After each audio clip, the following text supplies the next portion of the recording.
Hey everyone, welcome back. Rob here with the Snapcast, joined by Jerry and Abe. Hello.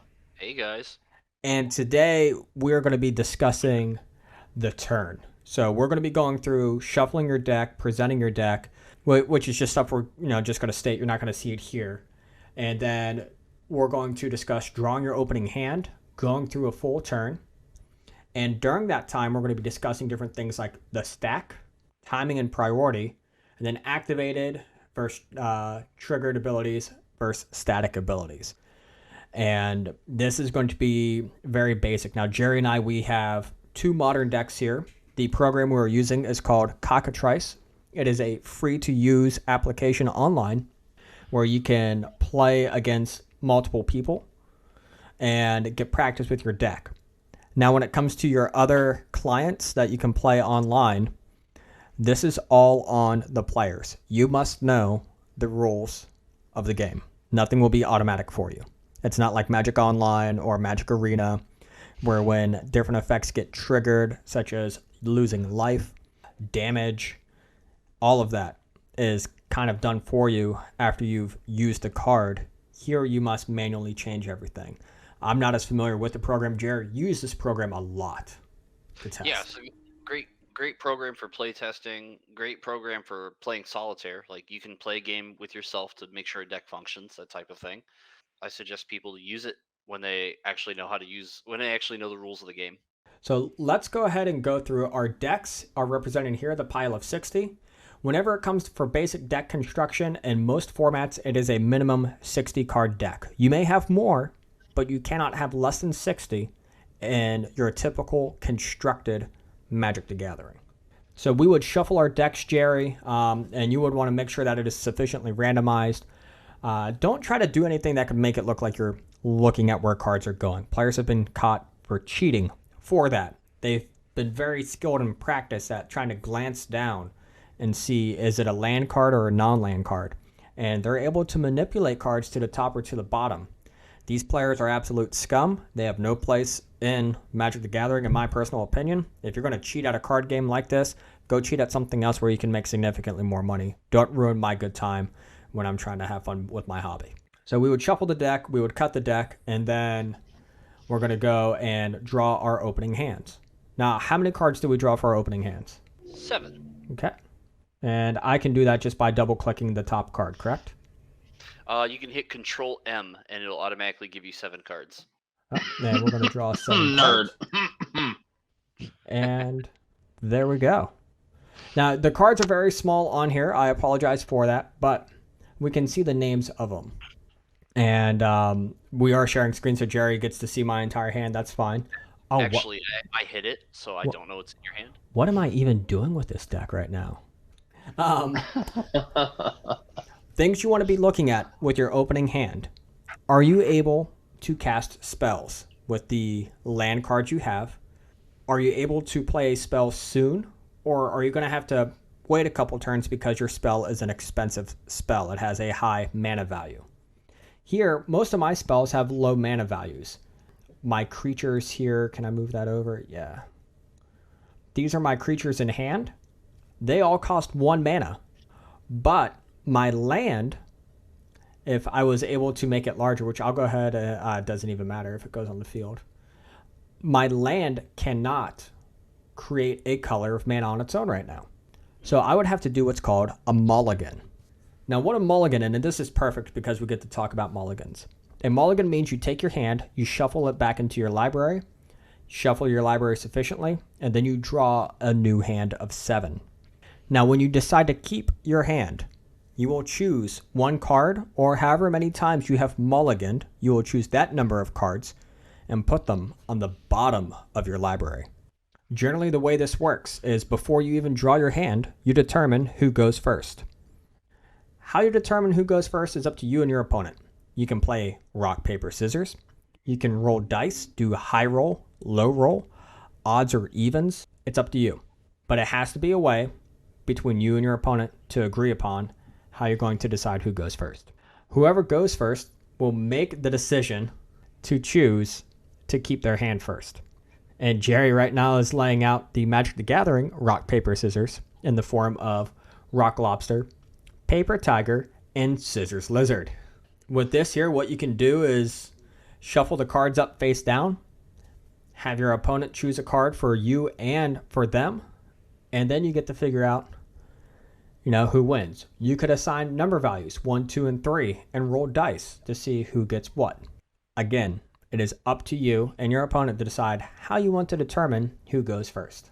Now, just a quick interjection here. At most competitive events, rolling dice is the preferred method because it's seen as more random than selecting cards, which could be manipulated in some way. However, it's difficult, and having your opponent choose the cards typically negates that. But there are some people who are uncomfortable with that choice, so rolling dice is usually the way to go, and that's not a big deal, right? It's important that even though they are your opponent and your goal in this game of Magic the Gathering is to beat them, it's important to make sure that they're comfortable. And if they say, no, I don't want to play rock, paper, scissors, don't fight it. Don't be like, well, that's how I want to determine. Just say, okay, well, let's roll dice then. And they say yes, and you say, okay, great. And you move on. Yep. Because there will be people who have particular ways of going about it. And then there are some people with the dice rolls, for example, who refuse to do a high roll. They only want to do a low roll. They only want to do closest to 7. There are multiple ways. They want to do 3 dice instead of 2. Um, Obviously, being accommodating is important, but if you ever feel that it is excessive and that your opponent is doing it not out of concern for true randomization, but they're doing it out of some sort of uh, manipulation, or they're trying to cheat or to scum you in some way, don't hesitate to call a judge. The judges are your friends, and we'll discuss that later on in other episodes when we get further into rules. We'll discuss judges as well. But for the process of starting your turn, when you randomize who goes first, don't be afraid to, if your opponent isn't as accommodating as you are, don't be afraid to have somebody else get involved to help things get resolved. That goes with a lot of things in Magic, but this is a spot where there tends to be too much contention where there doesn't need to be. Exactly. So I'm going to elect the mulligan here. Jerry is going to then decide what he wants to do with his hand. I'm going to keep my 7. Okay. This is a lot better for me to keep. And now I have to choose a card to put on the bottom. Now, already knowing what Jerry is playing, I have an idea of what I would like to put on the bottom. But you always, want to, you're not going to have that information, right? You may be able to game. I know my opponent likes to play burn. I know my opponent likes to play, big creature deck or control. And you can go about it that way. So from here, then you can take a look and see what you have and move a card to the bottom. The way to do that, Rob, is to right-click the card in your hand and then select the options from the card. And there it has move to and bottom of the library. Excellent. So for this sake, Jerry, we're going to say you go first. All right. First untap phase, I untap all permanents on the battlefield. None to be untapped. I'm going to shift to my upkeep phase. No effects occur here. Since I'm first, I do not draw a card in my draw phase. We skip that and we go to my main phase 1. Okay. Let's see. Main phase 1. You can play 1 land per turn, unless cards say otherwise. This is a rule of the game. So I will play the land Inspiring Vantage. It enters the battlefield tapped unless I control 2 or fewer lands. Since I control 2 or fewer lands, it is untapped.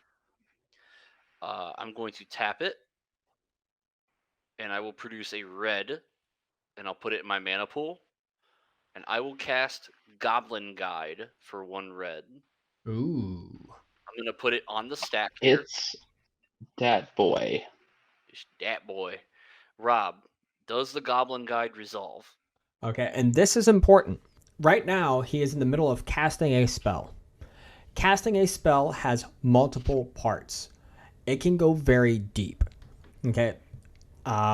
We can go as far as saying you announced a spell, then you pay the mana, and then it goes into the casting phase.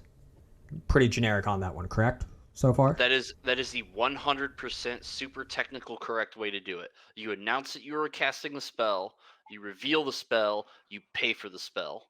Correct. And generally what you'll see a lot of people do is they will add mana to their mana pool first, and then they will cast a spell, and all of that is happening at the same time.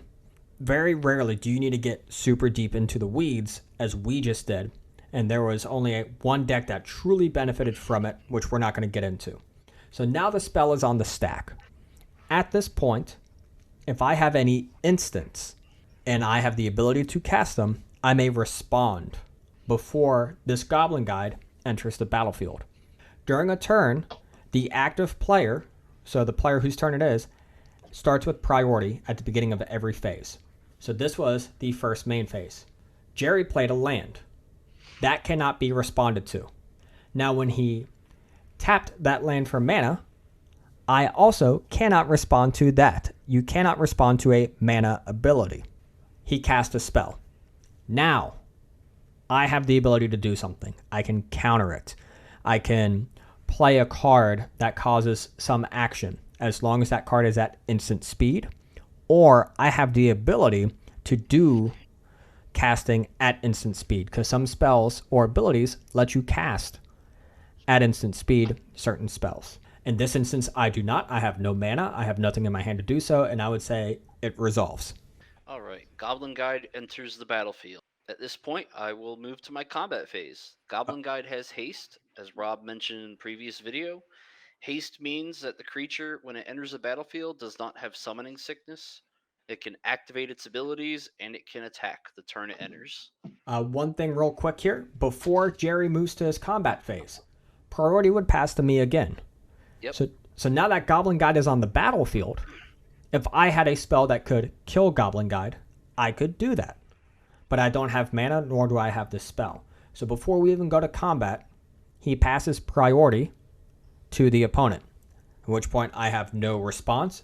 He moves to the start of combat. All right, I would like to move to the start of combat. Rob said okay. I would like to declare attackers.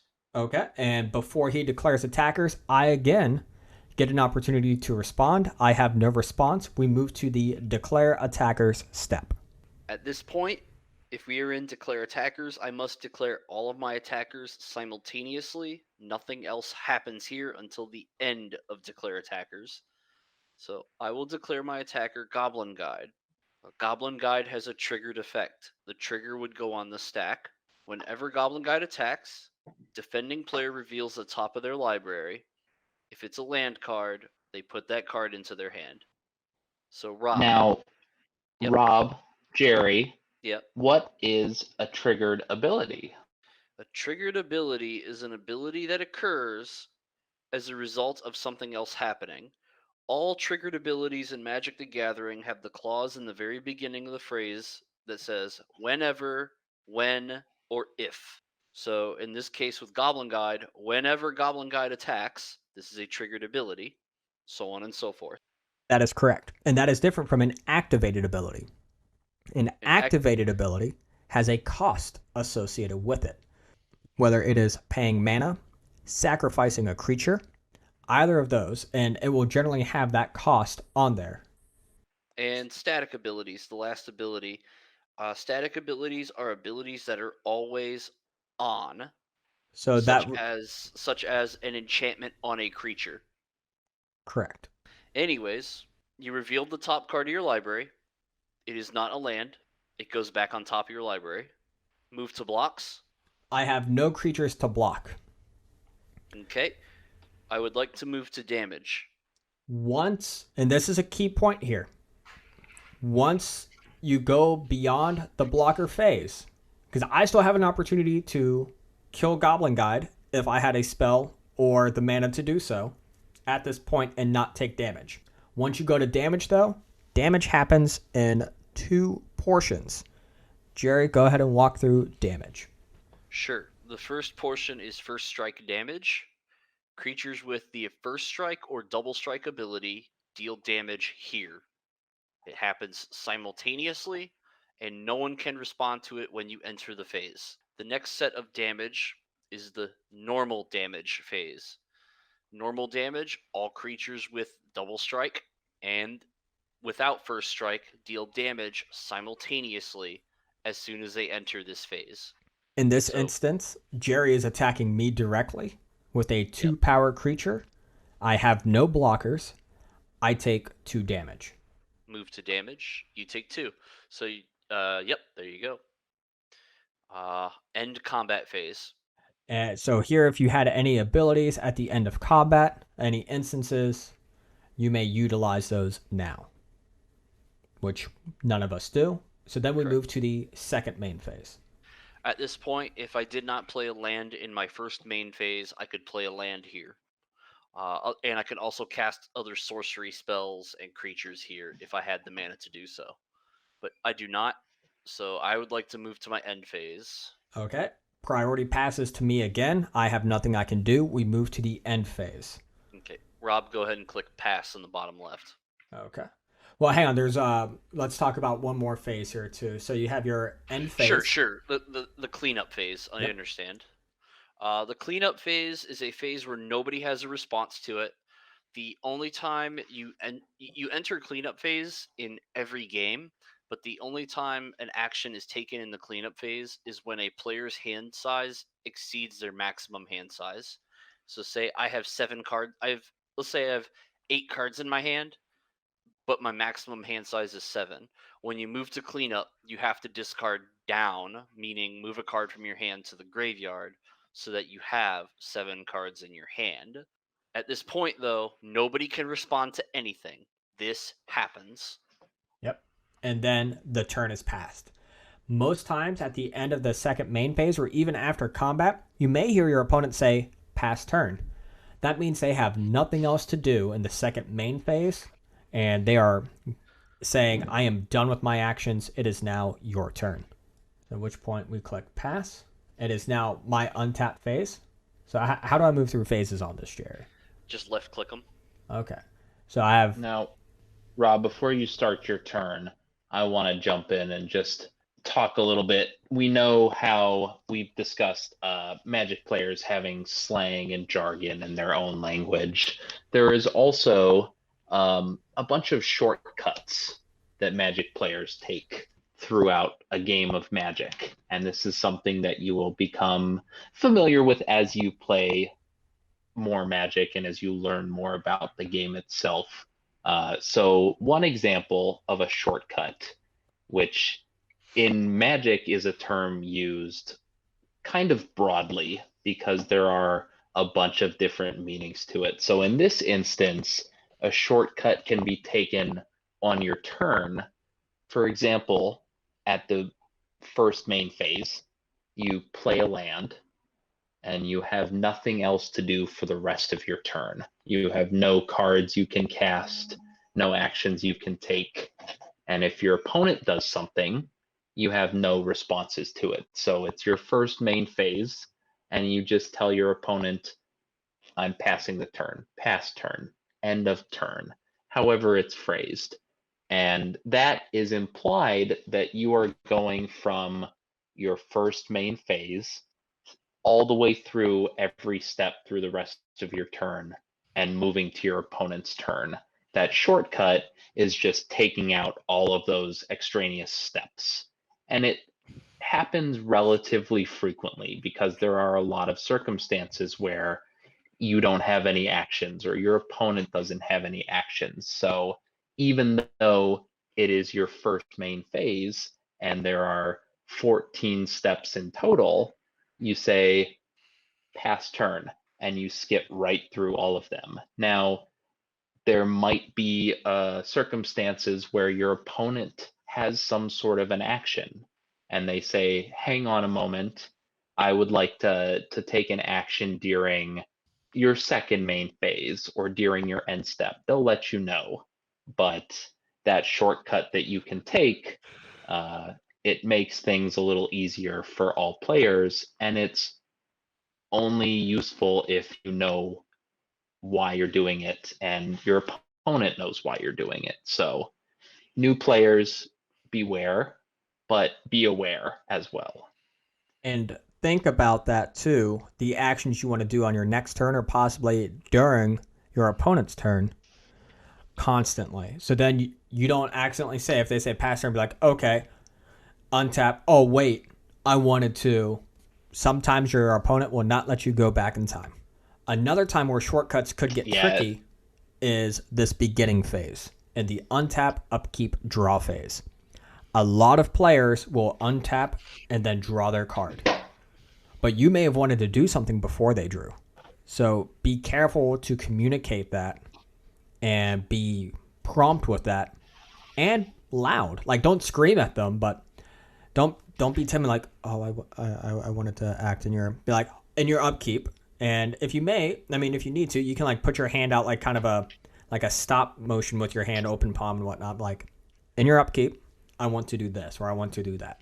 Because and obviously this what we're talking about here is more applicable to a competitive setting where the rules are enforced very heavily and steps and phases are much more important, because if you miss one or you skip one or you forget one, it can have serious consequences in the game. However, if you are playing friendly magic, if you're playing on your kitchen table, if you're just learning the game, these rule interactions may not be as serious because your buddy, your pal, the person you're learning with, the person you're playing with, if you say, oh, shoot, I wanted to do something during your upkeep, more than likely they're going to say, oh, okay, go ahead. I'm sorry, I drew my card too fast. But at a competitive event, they're going to say, I've already drawn my card. We've moved past the upkeep phase. You're no longer able to take an action. absolutely. Now, there are some phases where there is no priority. Okay. And reading the comprehensive rules will tell you that. So in this beginning phase, we have the untap step. And during the untap step, the first thing that happens is going to be phasing. We're not going to talk about phasing right now. Secondly, the active player determines which permanents they control will untap, and then you untap all of them simultaneously at once. There is no stack. There is no response. Your permanents untap. During the untap step, there is no priority, so no spells can be cast or resolve, and no abilities may be activated or resolve. Any ability that triggers during this step will be held until the next time a player would receive priority, which is the upkeep phase. So untap your permanents unless an ability prevents that permanent from being untapped. Then you go into the upkeep, and this is where actionable items can start to occur. I have nothing in my upkeep. I move to my draw phase. So I will draw my card, which we already knew what it was. It was that Blossoming Defense revealed by Goblin Guide. And now I move to my first main phase. I will play my land, and I'm going to play Breeding Pool, and I'm going to play it tapped. Jerry, is there a way to make Breeding Pool larger? If you just put your mouse over the card, you'll see on the far right side of your screen, and then you can use the card there. You can also pull down the picture from the right hand side, make it bigger. I am not getting the larger card on the side. All right, so Breeding Pool states when it enters the battlefield, you may pay 2 life. If you don't, it enters the battlefield tapped. A slang term for this is called a shock land. It gets its name from the spell Shock, which is a 1 mana red spell that deals 2 damage. So I am going to elect to have this enter tapped. I will not receive 2 damage. And then this is where I'm going to shortcut it. This is my main phase. My land enter tapped. I can't cast spells. I pass the turn. So that passes me through the entire combat phase because there's no attackers for me to declare combat with. My second main phase, I cannot do anything. Go to my end step, and then I would pass the turn. And I need to click pass, correct, Jerry? Nope, I click pass here. Okay. So I click pass. I go to my untap. I want to untap everything, so I will do that. Upkeep, I have no effects. Draw phase, since this is my first turn not being player 1, I get to draw a card. And I go to main phase 1. I'm going to play my land for the turn. It's going to be Sacred Foundry. When it enters the battlefield, I may pay 2 life. If I do, it enters the battlefield untapped. I will pay the 2 life. I will generate a red, and I choose to activate the ability on my sorcery, Rift Bolt. I would like to suspend it, Rob. May I do this? Well, so this is interesting here, Jerry. I cannot respond to a suspend. Correct. So suspend is an ability that you may pay an alternate cost on it, and then when it enters the battlefield, it will enter with a number of what is called time counters, and it will say what it is: suspend 1, suspend 2, suspend. I don't know what Greater Gargadon was 9, I think, or 10. 10, yeah. Okay, so it will tell you a number, and then it tells you what a time counter is, what happens when there's no more, when you remove them, and what happens. Jerry, explain what a time counter is and how suspend then will resolve. So at the beginning of each upkeep, cards with time counters on them, you may remove a time counter from that. If the last time counter is removed from it, you may choose to cast that spell at that point. Excellent. So that's it then. Now, Jerry, Rob, I'm a little confused because Rift Bolt is a sorcery, and we're in your upkeep casting Rift Bolt because it just came off of Suspend. I thought you could only cast sorceries during your main phase 1 or your main phase 2. You are not wrong in that assumption. The difference here is that the card ruling on Suspend supersedes the rule of the game. So it's like we've talked about earlier, how on the card, even though there's a defined set of rules for the game, the card itself defines its own rule, and it essentially twists or breaks the rules of the game with its interaction. Exactly. Alrighty. And then Rift Bolt is an exile at this point. It would not be on the battlefield. We just have it here to show the card because we really don't have an exile zone. Correct. Well, even in paper, you wouldn't be able to put it in the exile zone because the exile zone has another stack of cards next to it. It's easier this way for the sake of making things palatable to understand. We both understand that Rift Bolt is currently sitting in exile. Yes, with one time counter on it. Yep. Now, this is one thing, another one of those things that we've talked about, how communicating with your opponent is so important. Like we talked about earlier about determining who plays first. So Rift Bolt in this instance, like they said, is in the exile zone, but because it has counters on it, usually represented in Paper Magic by dice or some sort of a marker, it is difficult to put in your actual exile pile or exile zone because there could be other cards, and it's hard to make a stack of cards when one of them has dice on it.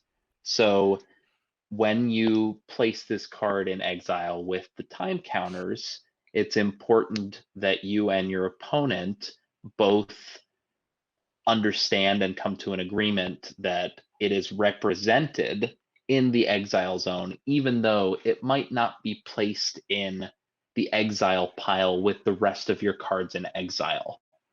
It's an understanding, it is kind of a shortcut in a sense. And as long as you and your opponent both understand and both agree on where this card is being placed and how it's being represented, it's totally fine. And that's one thing that at competitive events, again, it is very important to keep track of. It's very important to do. But at casual events, if you're just playing with your friends, it's probably not as important. You know, it will be understood. I will tap my Inspiring Vantage to make a red, and I will cast Goblin Guide. Okay, so we would go through the same thing. I have no response for this, so as Goblin Guide is on the stack, I will say I have no response. It resolves, and now there are 2 Goblin Guides. I would like to enter combat. Okay, I would like to declare attackers. okay, Declare 2 Goblin Guides as my attackers. I have 2 triggers. These both are going to happen simultaneously. I can choose the order in which they resolve. Since they're both the same name, it really kind of doesn't matter.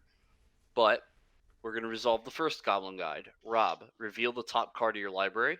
and this is key because each one resolves that you reveal the top card. Just because there are 2 Goblin Guides does not mean I reveal 2 cards from the top of my library. You do it one at a time. So reveal the top card. Yep. Top card, all player. Top 1. Okay. It is a Groundswell. Okay. You may hide that card. Goblin Guide attack again. You can just pull the card off the top. Yep. So it'd be again It's a reveal, and it again will stay on top. Now, if it was a land, I would put that land in my hand, just like Goblin Guide says, and then I would reveal the next card. In this case, it was a non-land, so it stays on top. All right. Move to blockers. I have no blockers. Move to damage. I will take 4 damage. 2, 3, 4. End combat. Second main phase, I have no effects. End phase. And remember, all that combat damage happens at once. It's not I take 2 from one Goblin Guide, then I take 2 from another Goblin Guide.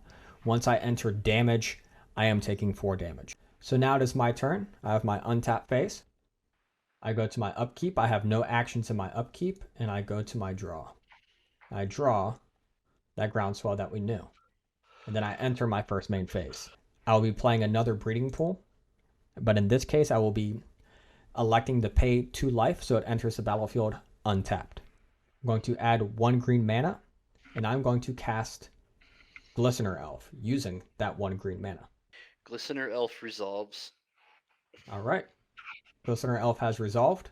Glistener Elf has Summoning Sickness. It does not have haste, so I cannot attack with it. You cannot attack or utilize a tap ability on a creature until your next turn, or what is it? The next upkeep, correct? Correct. Next upkeep. It has to go through at least 1 upkeep. One upkeep that one of your upkeeps, one of its controllers. Yes, that is important to signify because in the game there are effects that let you steal creatures, so you could take your opponent's creature, and if it has summoning sickness and you steal it, it will still have summoning sickness. Correct. So now it cannot attack. I go to my second main phase. I will not do anything in my second main phase, and I will move to my end step. All right. So I have no effects at the end of his turn. So I will elect to untap everything. Upkeep. I have a trigger here. I'm going to remove a time counter from Rift Bolt. Can I do this, Rob? Absolutely, you can. In fact, you can even forget to do it if you so choose. Nah, choose not to forget it. We're going to do this. Now, if you do forget and you move past, sorry. Oh, well. Sorry. Yep. You got your next turn. Exactly. Now, again, that is one of the rules that is very heavily enforced at competitive events. But again, if you are just playing with your friends or casually, if you forget to take an action like removing a time counter from Rift Bolt and you say, oh crap, I forgot to take the counter off, more than likely they'll say, oh yeah, go ahead, as long as it hasn't gone too far into the game, because sometimes you'll forget something and then a whole turn goes by and lots of actions have been taken, and then going back to the point of removing the time counter from Rift Bolt becomes challenging because so many actions have been taken.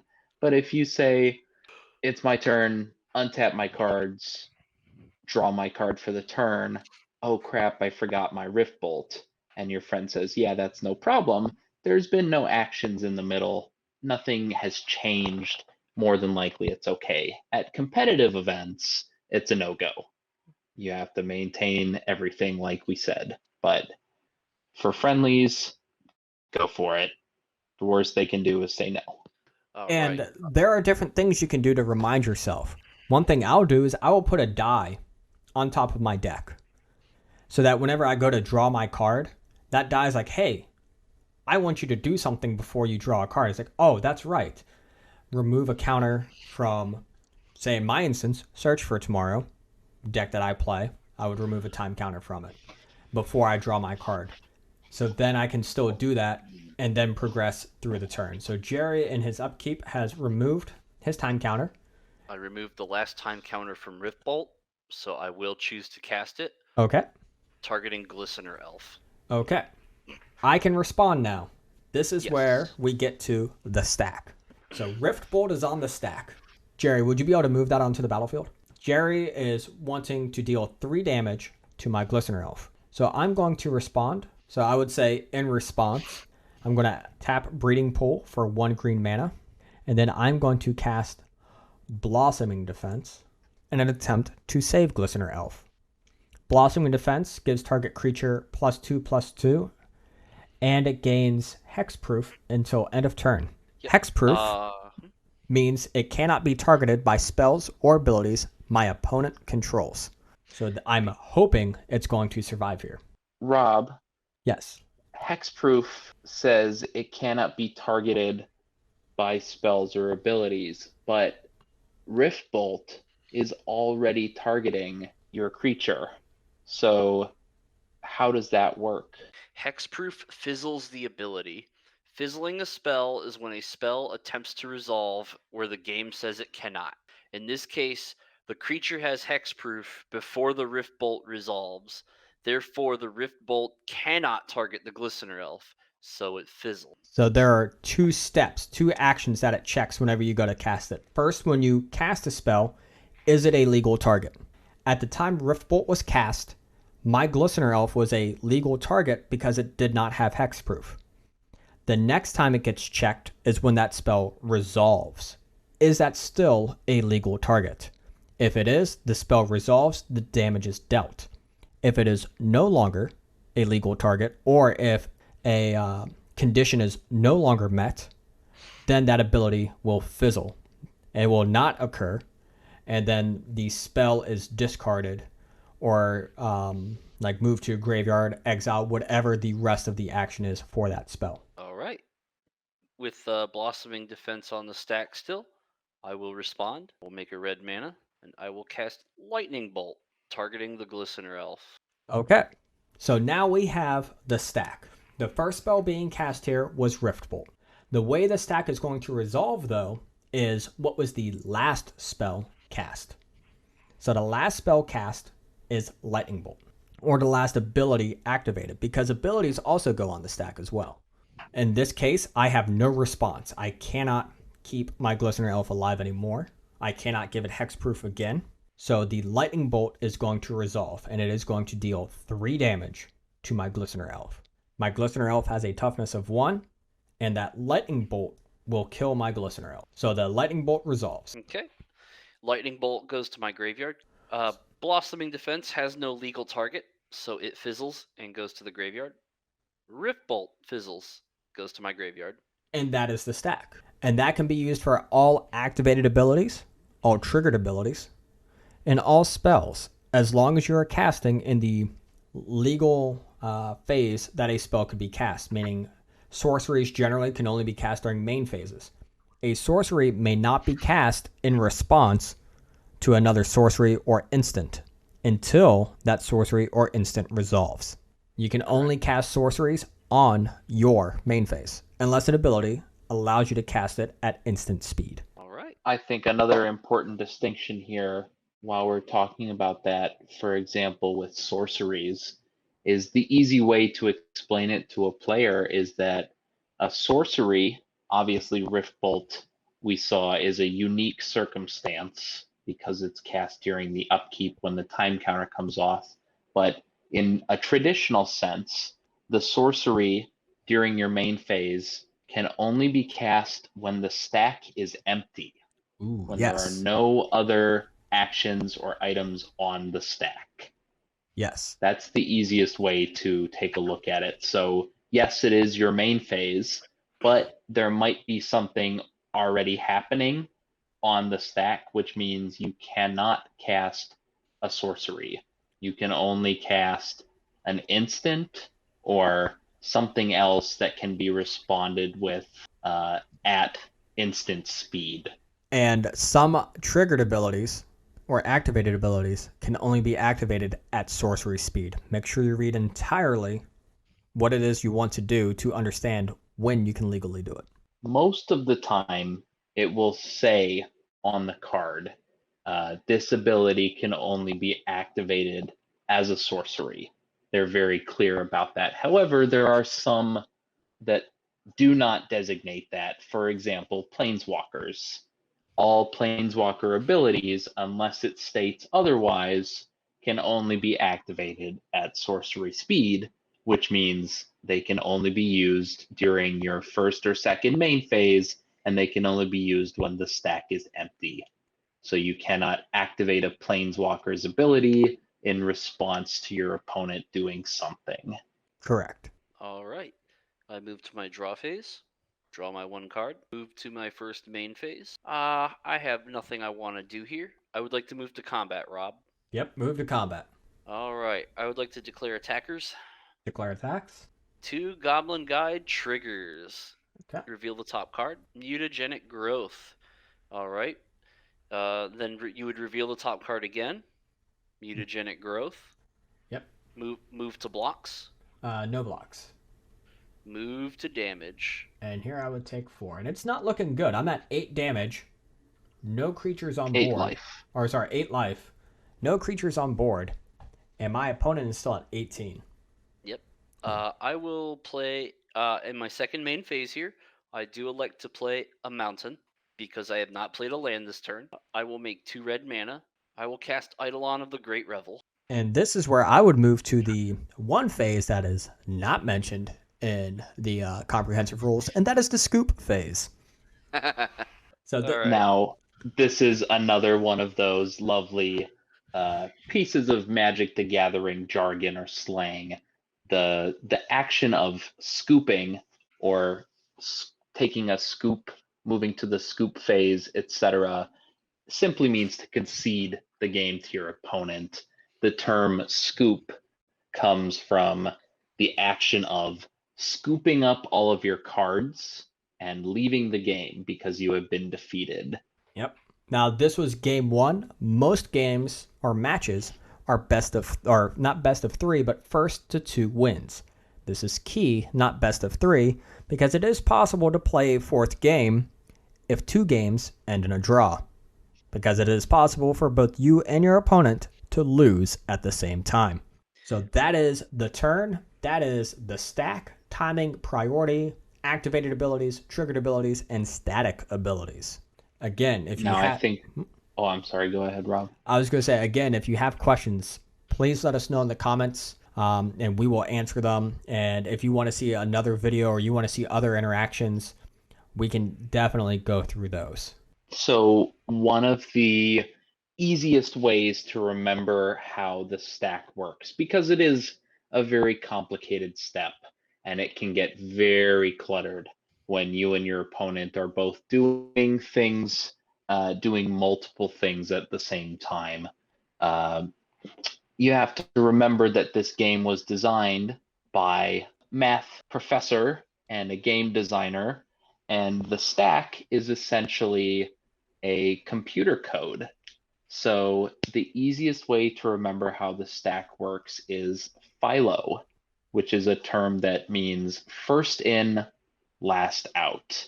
So whenever you create the stack, as you saw in our example, the easiest way to think about it is physically stacking the actions on top of each other.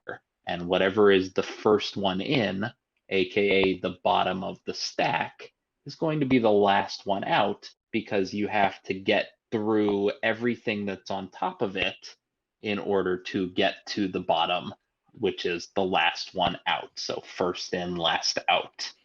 And obviously this will get more natural over time as you get used to playing and you get used to using the stack and working on priorities and responding to instants and counter spells, etc., etc. But just that one little tip, Philo, often helps players keep the order when they're starting to play. Absolutely. And I will say this is probably one of the more difficult aspects of Magic is keeping track of the stack, especially like what Abe was saying, when you have a lot of spells going off. Because it's possible that if I would have had other spells in hand, I could have responded, we could have done more to protect, and a lot could have happened there. But I didn't. We ran out. Our stack was a short stack at only 3 cards. Jerry, what do you have to add? No, I think we hit it all. Definitely were able to show off what we could do with the stack. We definitely hit up on triggered abilities and static abilities. As a matter of fact, let's go through one more turn of this current game and we'll show you another instance of a triggered ability working. Okay. All right. So as people have gotten used to this, they probably got used to our phases. We can speed it up a little bit. I'll go to end phase. You go ahead and click pass. You choose to untap everything. And I will Go ahead. go to my upkeep, No Nope. effects. go to my draw, Yep. and then go to my first main. Yep. At which point here, this is a very tricky point in the game, just because I'm losing on board, but I still have to try to play to win. So I will tap 2 mana to add a green and a blue, and then I will cast the spell Blighted Agent. So Blighted Agent is on the stack. You casted a spell that costs 3 or less. This triggers my Eidolon of the Great Revel. You will take 2 damage Yep, and that is when casting that spell. Yep, from casting the spell before the spell even resolves, I will take 2 damage. And Blighted Agent then will resolve, enters the battlefield. It has Summoning Sickness since it does not have haste, so I cannot attack. I go to my second main phase. I do not have an additional land to play. I move to my end step. And that was just a quick overview on additional triggers. He triggered the spell in this case on casting, or rather, he triggered the Eidolon because he casted a spell rather than me attacking. Triggers can happen anytime as long as the trigger's conditions are met. Correct. And as Jerry pointed out earlier in the episode, the way you can tell that it's a triggered ability and that it's going to happen is the card will read something along the lines of when or whenever or if. So, for example, Eidolon of the Great Revel says, whenever a player casts a spell with converted mana cost 3 or less, Eidolon of the Great Revel deals 2 damage to that player. So the very beginning of that is whenever. So that's how you can tell that it's a triggered ability. Whereas Goblin Guide, it is also a triggered ability, but it says when Goblin Guide attacks. Yep. So it's still the same concept. Condition has to be met in order for the ability to happen, but they are both considered triggered abilities. Correct. All right. Well, I think that is going to do it for us here in this episode. We hope you enjoyed the basic turn, seeing how to handle mulligans, the stack, timing priority, activated, triggered, and static abilities. Again, please let us know how we are doing. Your feedback means a lot to us. Check us out on all podcasting avenues, iTunes, Spotify, iHeartRadio, and just a plethora of other ones. Subscribe to us if you like it. That lets us know that, we do have more and more listeners. And let us know what you want to hear about. We are open for topics. I'm constantly asking, what do people want to hear? Because sometimes we end up repeating like the same 10 topics, and we don't know what you may want to hear. And please, if you have any questions, this is an episode about a very complicated portion of the game of Magic. If you don't understand something or if something gives you trouble, please reach out to one of us. You can reach us on Twitter, on Instagram, on Facebook. You can reach out to individual team members. We don't mind if you reach out and ask us questions about this. We'd be more than happy to answer your questions, to help you out with stuff like this. It is literally the greatest thing we can do is to help other Magic players grow. Exactly. And you can find us on all those wonderful social media avenues. And we're going to be putting profiles up on our website, www.thesnapcast.com, where we post all of our podcasts. All of our content goes there, as well as on all the other avenues. And you'll be able to see all the different contact information we have for each of us, past and present members. But that's going to do it for us here. Thank you again, everyone. We hope you enjoyed this. And we'll be back with our next episode where we're going to be getting more into archetypes, formats, how to build a deck, basic deck construction tips. What is set rotation? What does that mean? What does it pertain to? So those are all things that you have to look forward to next week. But that's going to do it for us here. Have a wonderful night. Peace. But